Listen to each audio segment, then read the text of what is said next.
J'ai l'honneur et la joie d'animer ce débat. On a 30 minutes, donc je ne vais pas monopoliser la parole. On attend Julien de Normandie, qui est retenu dans le métro. Et comme son nom l'indique, et c'est totalement en cohérence avec le salon bas carbone, l'idée de ce débat est de débattre et d'illustrer l'intérêt de la mesure du carbone, la mesure de l'empreinte carbone qui s'inscrit dans le cadre de la mesure qu'on appelle ça de l'extra financier, quoi. Je ne sais plus comment on appelle ça. Enfin, vous le savez. Et donc, pour en parler, à ma gauche, Hélène Genin, vous êtes déléguée générale de l'association Bâtiment Bas Carbone. Vous êtes historiquement, je crois, à l'origine de ce salon. Michel Salem-Sermanet, vous êtes directeur général d'Efficacity. Vous allez nous parler aussi de mesures carbone, notamment dans les quartiers. Et à ma droite, Gilles Viva, vous dirigez un groupe tout à fait considérable, Vinci Energy Building Solutions, puisque je crois que vous réunissez 105 000 personnes à travers le monde.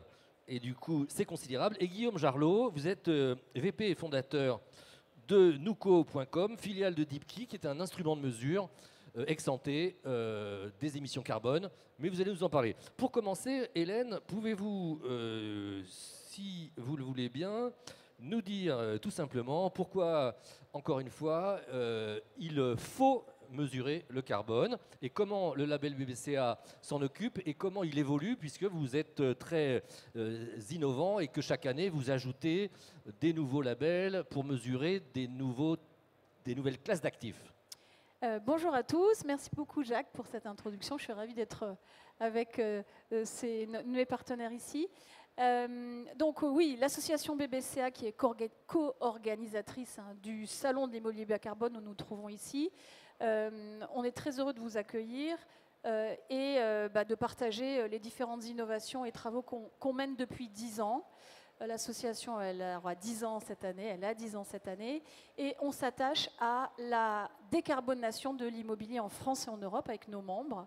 On a 130 membres, et puis des labels de performance qui donnent des indications sur quelles sont les bonnes pratiques à mettre en œuvre et quel est le bon cap de performance à mettre en avant. Vous ne vous contentez pas de mesurer, vous préconisez aussi, vous recommandez. Alors, on est tout à fait œcuménique. C'est-à-dire qu'on ne force pas un matériau plutôt qu'un autre, une pratique plutôt qu'une autre. En fait, le bas carbone, c'est une recette où il y a plein d'ingrédients. Et on va composer cette recette avec beaucoup de choses. Et évidemment, ceux qui vont cocher le plus de cases possible, eh bien, vont arriver à décarboner au mieux. Mais ça, eh bien, ce sont des cas particuliers. Il n'y a pas une règle. Il faut adopter le bon matériau, les bons équipements au bon endroit, dans la bonne quantité. Vous construisez des labels qui ensuite, les bâtiments qui y prétendent sont certifiés par d'autres qui ne sont pas vous, n'est-ce pas? Absolument. Alors, le carbone, ça se mesure. Ça, c'est extrêmement important. Et on a commencé à établir des méthodes de mesure en kilos d'équivalent CO2 par mètre carré depuis 2016. C'est le socle du premier label BBCA qui s'adressait à la construction neuve. Depuis, on a décliné ces méthodes pour la rénovation, pour le quartier, pour toutes les classes d'actifs, bureaux, résidentiels, hôtels, équipements. Et on a même travaillé, on a lancé le neuf au niveau de l'Europe avec notre déclinaison européenne qui s'appelle LCBI. Donc mesurer, c'est déterminant. Et ce qu'on va faire avec nos labels aussi, c'est mettre en avant des plafonds d'émissions à ne pas dépasser, qui sont pour nous raisonnables, de ce qui doit être l'objectif de performance que les acteurs vont viser. Ces objectifs, ils sont raisonnables, mais ils sont ambitieux, évidemment. Et notre travail chez BBCA, c'est d'être éclaireur et pionnier de l'accélération du bas carbone, sachant qu'on joue évidemment aussi avec la réglementation, qui, elle, eh bien, s'impose à tous et qui n'est pas volontaire, alors que BBCA est volontaire. Et donc, ces méthodes, eh bien, aujourd'hui, elles couvrent toutes les classes d'actifs en France et en Europe. Et le label, eh bien, est volontaire. Et il permet à ceux qui veulent communiquer avec une mesure certifiée par tierces parties, qui sont nos certificateurs qui ont des licences pour délivrer ces labels, eh bien, de mettre en avant les opérations exemplaires. Alors, parmi les nouveautés récentes, je pense, figure la mesure de l'exploitation, non pas seulement de la construction, mais de l'exploitation. On sait à quel point c'est fondamental, hein, puisque si on... Bref. Et puis du commerce à venir. Exactement. Expliquez-nous. Donc, le résidentiel, le bureau, les équipements, effectivement, l'année dernière, on s'est adressé aux utilisateurs et aux exploitants avec un nouveau référentiel et les premiers labels qui ont été délivrés l'année dernière, BBC Exploitation, et puis aussi le quartier, puisque l'année dernière, on a présenté les premières opérations labellisées BBC à quartier.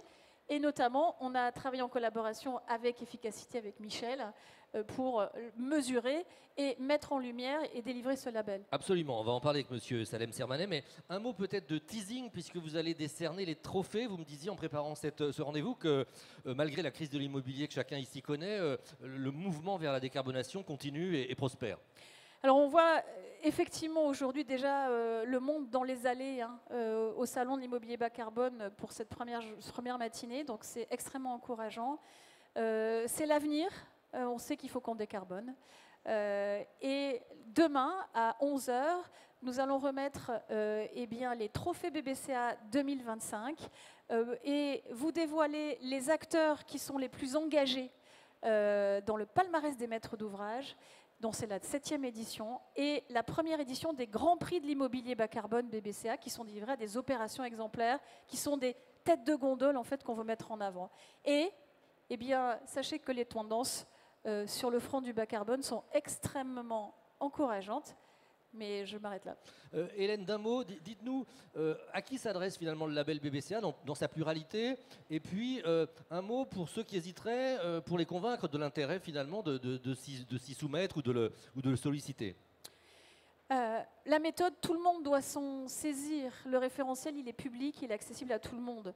C'est œuvre d'intérêt général et d'intérêt collectif. On met ensemble tous les pionniers qui acceptent de partager leur retour d'expérience pour définir ces méthodes et le cap de l'exigence.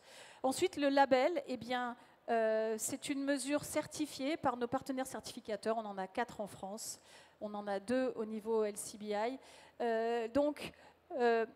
Pour avoir une mesure en fait, donc dont le socle est réellement certifié, ben moi je ne peux que vous encourager d'aller chercher le label parce qu'au moins on sait que la mesure est certifiée. Aujourd'hui, il faut bien distinguer le bon gré de l'ivraie. Merci beaucoup. Michel Salem Sermanet, Hélène le disait, vous, si je comprends bien, vous êtes tourné vers les quartiers, vous avez je crois en charge le label quartier énergie carbone que vous avez fait sous mandat de l'ADEME, d'ailleurs avec BBCA. Vous allez nous parler de l'Observatoire national des quartiers énergie carbone. Vous me disiez en préparant cette matinée que, sans langue de bois, les aménageurs sont plutôt peu enclins toujours à mesurer ex ante ou postérieurement l'impact, et que vous essayez de leur démontrer que c'est bien de mesurer le carbone, vous aussi. Expliquez-nous votre action. Alors, peu enclins, il y en a de plus en plus qui ont décidé de mesurer en phase de conception l'impact carbone de leur projet d'aménagement selon la méthode publique promue par l'ADEME qui s'appelle la méthode quartier énergie carbone. Simplement, nous, on est payé pour accélérer, puisque je n'ai pas besoin de vous expliquer que le dérèglement climatique, il est déjà là. Les conséquences dramatiques, on les voit tous les jours et pas seulement l'été. Et en France, les émissions ont baissé depuis 20 ans, mais ça stagne depuis 1 an et demi. Donc, c'est pas bon, alors que dans d'autres régions du monde, ça commence à baisser. Et en France, 2/3 des émissions de gaz à effet de serre, c'est dû aux villes. 2/3. Donc c'est le problème central, le secteur urbain. Et là-dedans, l'aménagement urbain, donc l'échelle des quartiers, donc des quartiers neufs ou des quartiers en rénovation, c'est de l'ordre de 10% du total. Donc c'est très important. Et donc l'ADEME a constaté avec le ministère de la Transition écologique il y a quelques années, en 2018, donc ça commence à dater, que très peu d'aménageurs ou de collectivités souhaitaient ou pouvaient, ou en tout cas mesurer l'impact carbone de leur projet d'aménagement. Et les seuls qu'ils faisaient, c'était Chaque bureau d'études avait sa méthode qui était une boîte noire, peu fiable et surtout peu transparente. Et du coup, l'ADEME nous a demandé, donc à Efficacity et à tout un tas de partenaires, puisque nous sommes un intégrateur de compétences, nous avons dans nos équipes et dans notre gouvernance à la fois les grands acteurs académiques, scientifiques et techniques, mais également beaucoup d'entreprises de l'énergie et de la ville, et puis un certain nombre de grandes fédérations nationales d'aménageurs de collectivités. Et donc, nous avons intégré toutes ces compétences. Nous avons mis autour de la table ceux qui savaient compter à l'échelle du bâtiment à l'époque, dont, bien sûr, l'association BBCA, pour mettre au point et ensuite pour expérimenter sur une 50aine de projets, puis pour déployer, depuis fin 2022, la méthode Cartier Énergie Carbone. Et donc, le message que je veux vous passer, c'est que c'est simple à faire. On a 3 ans de recul, c'est fiable, c'est peu coûteux. Moi, j'ai été aménageur, je travaillais à EPAMA, donc un projet d'aménagement, c'est des années de travail, c'est parfois 1 million d'études, parfois plus. On parle de 10 000 € là, pour faire le bilan carbone.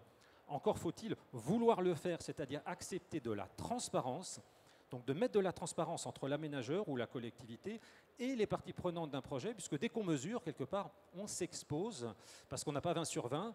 Donc nous, notre message, c'est ce sont ceux qui ne mesurent pas qui vont être critiqués demain. Alors, si vous me laissez une seconde, je veux quand même citer les principaux grands aménageurs publics et privés qui n'attendent pas que ça soit obligatoire pour systématiser la mesure de l'impact carbone de leur projet en phase de conception selon la méthode de référence de l'ADEME. Il y a Nexity, Kaufmann Broad, Eiffage Aménagement, Link City et Air Nouvelle qui sont des filiales de Bouygues. Et il y a bientôt, j'espère, Vinci Immobilier. Il y a Crédit Mutuel Aménagement. Également Espace Ferroviaire, qui a son stand ici, qui est la filiale aménagement de la SNCF. Et puis parmi les EPA, tous les EPA devraient faire ça évidemment. Bon, il y en a un pour l'instant, mais il montre l'exemple, c'est EPAMARN. C'est pas parce que j'y étais, mais voilà, il a un directeur qui est très engagé. Et un mot sur l'observatoire maintenant. Pourquoi on croit que ça y est, tout le monde va s'y mettre? Il y a 2 raisons. D'abord, il y a le lien avec le label dont on a parlé. Le label est construit avec la même méthode, évidemment. Et donc, du coup, on travaille main dans la main avec Hélène, puisque c'est vraiment une façon de mettre en valeur. Et c'est très simple à faire, puisque l'outil vous dit tout de suite quels sont les indicateurs. Si vous êtes près du label, qu'est-ce qu'il faut faire pour vous rapprocher des seuils du label? Michel, je vous interromps quand même pour que vous nous expliquiez, pour qu'on vous suive bien. Vous mesurez en amont ou en aval les émissions d'un quartier? Les deux, mais surtout en amont, puisque 80% se joue au moment où vous faites les choix d'investissement au niveau d'un projet d'aménagement, donc dans la phase de 2-3 ans d'études, que ça soit sur l'énergie, la mobilité, les matériaux pour les bâtiments, les espaces publics, eau, déchets, la phase de chantier elle-même, tout ce qui fait qu'un quartier émet. C'est bien sûr en phase de conception qu'il faut prendre toutes les bonnes décisions en étant éclairé par cette méthode. Et bien sûr, il faut vérifier en phase de réalisation qu'on ait bien sûr les mêmes niveaux. Alors maintenant, un mot sur l'observatoire, parce que je pense que ça va jouer beaucoup.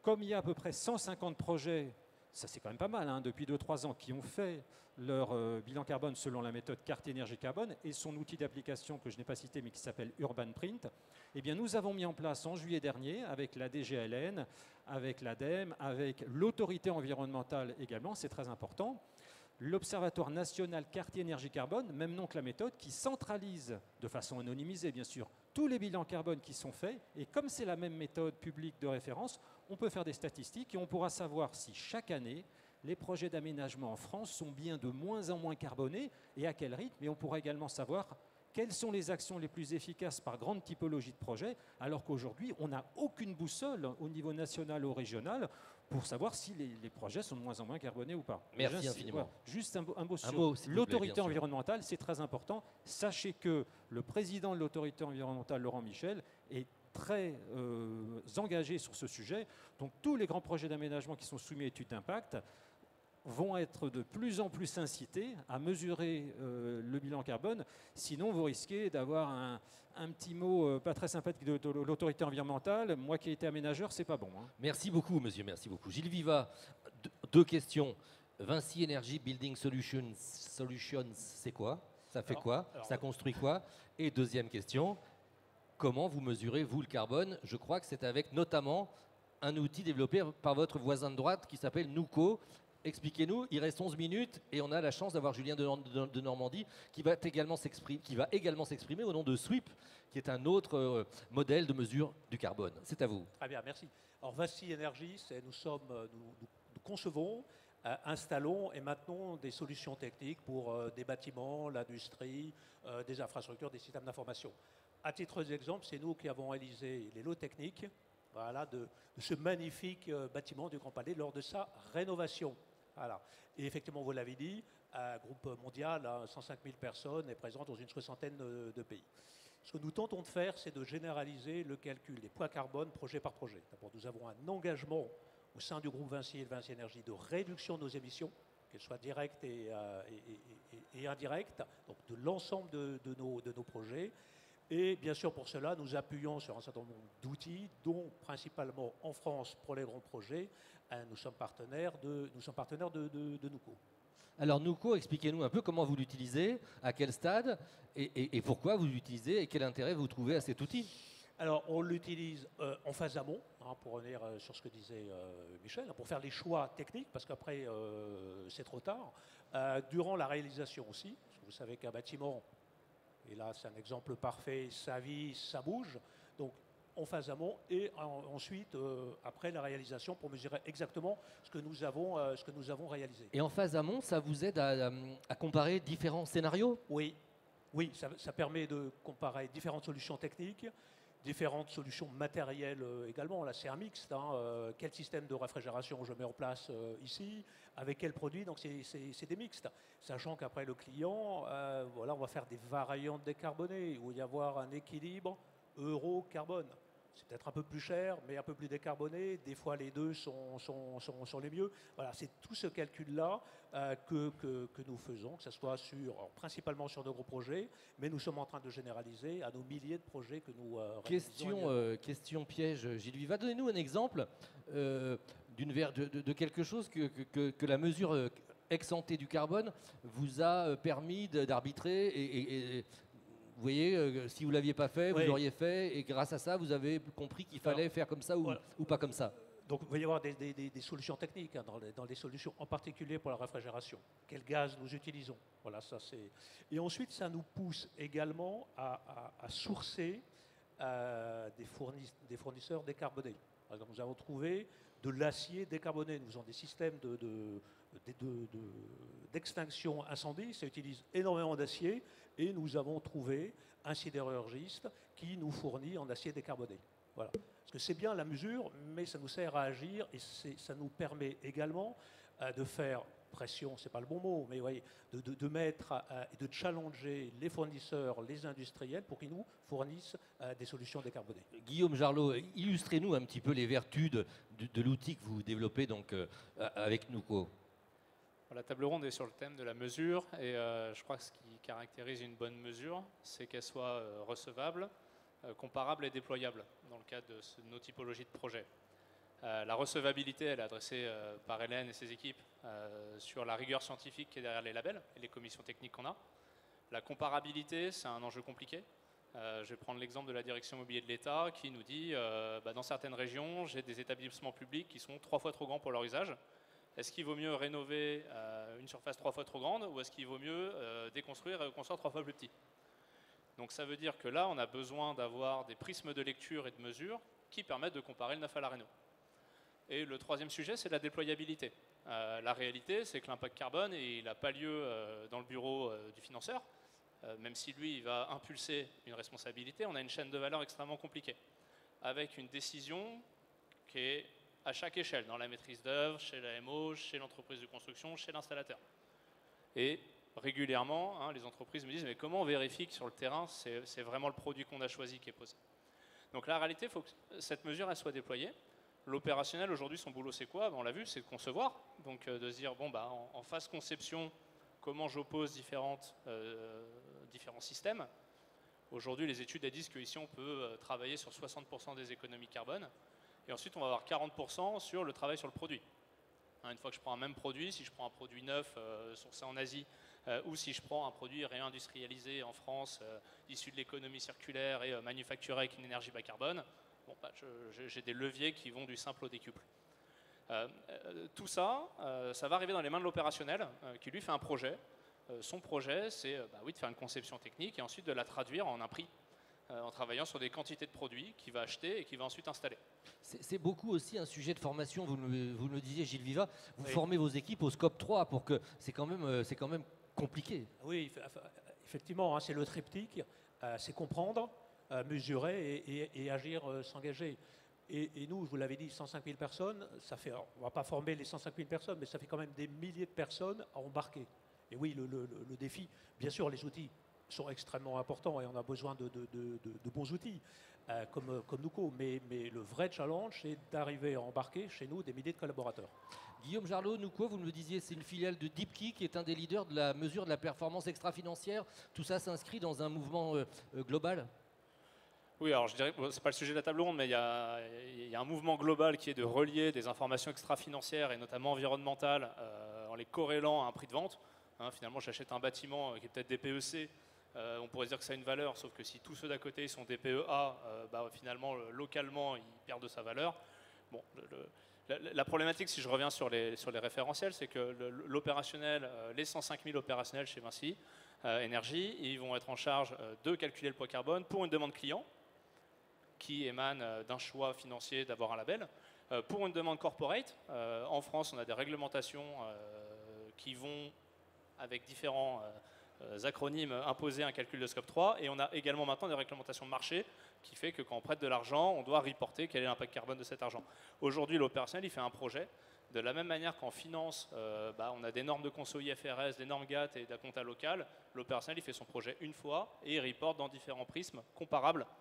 Et c'est ça le boulot du logiciel et c'est ça ce qu'on fait chez Vinci Énergie. Merci infiniment. Julien de Normandie, monsieur le ministre, voulez-vous bien nous décrire SWIP, au titre duquel vous êtes présent ce matin, et puis comment vous voyez toutes ces questions de mesure du carbone? SWIP, c'est une start-up montante qui, elle aussi, propose un modèle de mesure un peu comme tout ce dont on parle jusqu'à présent. Expliquez-nous. Exactement. Merci beaucoup Michel. D'abord, merci beaucoup pour votre invitation. Je voudrais vraiment saluer BBCA et toute l'équipe. Je crois que c'est le 4e salon CIPCA auquel je participe et je vois à quel point ça grandit. Je me souviens, les premiers, on était quand même beaucoup moins nombreux. Et moi, ça a toujours fait partie de mes grands combats dans l'immobilier. Je me souviens de la réforme de la RE 2020 à laquelle j'ai été à l'initiative de la part du bois dans la construction, ou même en interne au ministère, on me faisait remonter des notes en disant le poids carbone du béton, somme toute, est meilleur que le poids carbone du bois, parce qu'on avait des analyses de cycle de vie qui n'étaient pas celles qu'on a aujourd'hui.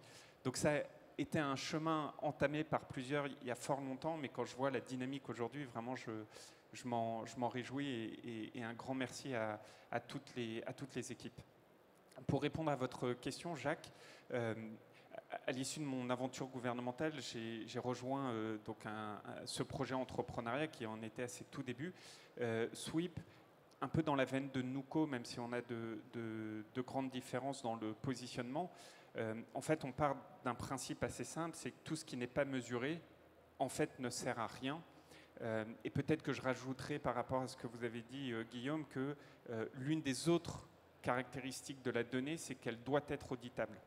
Si on veut avoir une confiance des investisseurs, des financiers, des donneurs d'ordre, il faut absolument que la donnée qu'ils soient opposée puisse être auditable. Et qui dit auditabilité dit souvent la fin des fichiers Excel. Parce qu'un fichier Excel, n'importe qui dans votre entreprise peut en modifier la donne. Et les auditeurs n'aiment pas trop les fichiers Excel, en vrai. Et ils ont certainement raison, parce que derrière ce fichier Excel, on ne sait pas la véracité, si je peux dire, de la chose. Donc la première conviction qui est la mienne, c'est la donnée aujourd'hui, dans cette révolution de la data, elle doit être mise au service des transitions, et notamment des transitions bas carbone. SWIP, on est donc une ESG Data Management Platform. Beaucoup de financiers connaissent SAP, beaucoup de commerciaux connaissent Salesforce. Toutes choses égales par ailleurs, on est le SAP de l'extra-financier ou le Salesforce de l'extra-financier. Et pourquoi on arrive en complémentarité d'outils comme Nuco? Nuco va être très sur la gestion, enfin je parle sous votre contrôle Guillaume, mais sur la gestion projet par projet, là où nous, on sera plus à l'échelle du périmètre de l'entreprise dans toute sa complexité. Donc on va utiliser d'autres sources de données, comme celles analysées par Nuco, même si on a aujourd'hui des clients où on fait le boulot. En partenariat. Exactement. Et en fait, ça permet à la fin d'avoir l'approche granulaire, mais aussi la vision de pilotage au sein de l'entreprise. Un groupe comme Vinci en a un bon exemple. Vinci, c'est une myriade d'ETI, si je puis dire. Et en fait, comment vous faites pour tout consolider? Et là, la finalité, c'est de se dire, est-ce que demain, il est possible de créer une valeur avec cet extra-financier? Comment faire en sorte que la construction bas carbone, la construction qui va préserver les sols, qui va préserver la biodiversité, pourra en elle-même, intrinsèquement, dégager une valeur supplémentaire par rapport à celle qui ne le fait pas. Moi, je suis convaincu que c'est difficile de réussir à faire cette dernière marche. Je suis convaincu que les marchés n'ont pas encore adopté cette dernière marche. Je suis convaincu que les politiques devraient être beaucoup plus allants. Vous avez sûrement vu les allers-retours au niveau européen sur les nouvelles réglementations environnementales comme la CSRD. Tout le monde s'en réjouit parce que tout le monde considère que c'est trop de technocratie, de régulation et tout.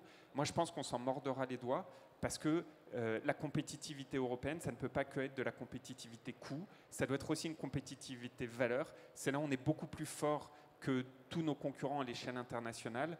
Et c'est là où probablement on doit assumer, nous Européens, avoir une réglementation extraterritoriale qui favorise la valeur uniquement au coût, quand on voit ce que font les États-Unis d'Amérique avec le gaz de schiste ou l'Asie avec le payroll et le social. Et ça, c'est permis par une chose qui est la donnée qui permet de tout retranscrire.